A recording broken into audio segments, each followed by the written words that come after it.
Hello dear students, welcome back to my channel physics SPC. Moving charges and magnetism का एक क्वेश्चन। Dipole moment of a circular loop of carrying current I is capital M. The magnetic field at the centre of the loop is V1 when the dipole moment is double keeping the current is constant. The magnetic field at the centre of the loop is V2, the ratio of V1 V2। Case 1 कि एक circular loop late कर लो, उसमें current भी late कर लो आई, उसके radius भी late कर लो are.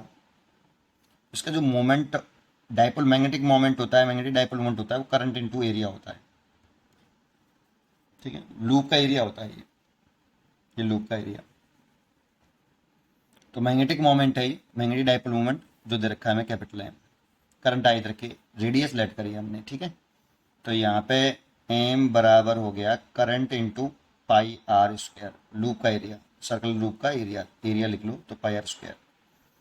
Centre पर मैग्नेटिक फील्ड लिखो ड्यू टू दिस, इस लूप के सेंटर पर, ये फॉर्मूला में लर्न होना चाहिए। सेंटर पर B1 कह रहा है, B1 म्यू नॉट अपॉन 4 पाई 2 पाई आई ओवर रेडियस।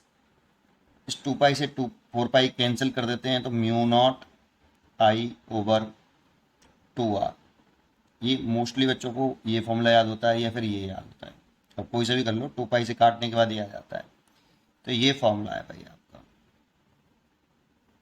ठीक है, अब इस ये तो फर्स्ट केस हो गया आपका, ये तो आपका क्या हो गया, फर्स्ट केस हो गया। अब सेकंड केस में कह रहा है कि मोमेंट को अगर डबल कर दें कांस्टेंट करंट को रख के, तो यहाँ पर रेडियस को कन्वर्ट कर लो आप मैग्नेटिक डाइपोल मोमेंट और करंट में, है ना। तो आर की वैल्यू पहले आप कन्वर्ट कर लो, फिर उसके बाद करेंगे सेकंड केस, इसी को चेंज कर लो। ये B1 हो गया ना। अब या फिर क्या करें, ऐसे करें कि चलो ऐसे कर लो, दूसरे तरीके से कर लो। सेकंड केस क्या कह रहा है कि अगर हम करंट को कांस्टेंट रखें, आई को क्या रखें, कांस्टेंट रखें, और मैग्नेटिक मोमेंट डबल कर दें, डाइपोल मोमेंट को डबल कर दें कीपिंग द करंट कांस्टेंट। तो डाइपोल मोमेंट डबल कर दिया है, देखो इसको सोल्व कर लो यहाँ से। इस मैग्नेटिक मोमेंट को तो डबल कर लिया 2m, करंट को कांस्टेंट ही रखा, लेकिन एक बात तो इसको डबल करोगे और इसको कांस्टेंट रखोगे तो ऐसे कैसे पॉसिबल। तो इसको रेडियस में कुछ चेंज करना पड़ेगा ना। तो मान लो रेडियस कितनी हो गई, नई रेडियस हो गई अब पाई R1 का स्क्वायर। रेडियस में तो चेंज किया होगा तभी तो मोमेंट में चेंज आया होगा भाई, है ना। तो 2m की वैल्यू पुट कर दो, कितनी है, I pi are square equal to I pi R1 का स्क्वायर। आई पाई से I pi cancel, then R1 equal to square है तो R√2 हो गया। इतना रेडियस हो गई होगी भाई। अब सेंटर पर जो हमने चेंज आया है, करंट को तो कांस्टेंट रखना है ऐसा क्वेश्चन में बोला है, और मैग्नेटिक डाइपोल मोमेंट को डबल करना है ऐसा भी क्वेश्चन में बोला है। तो इसमें लगाया तो रेडियस में चेंज आएगा तभी मैग्नेटिक डाइपोल मोमेंट डबल होगा।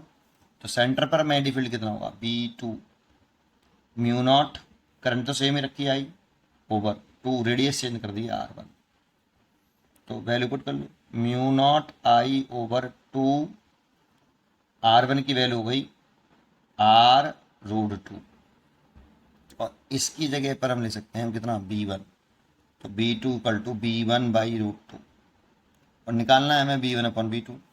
तो इसको इसके नीचे इसको इधर ले आओ, तो √2 क्रॉस मल्टीप्लाई कर लो B1/B2, तो ये आ गया। इसीलिए बी चॉइस इज करेक्ट। पढ़ते रहिए और खुश रहिए।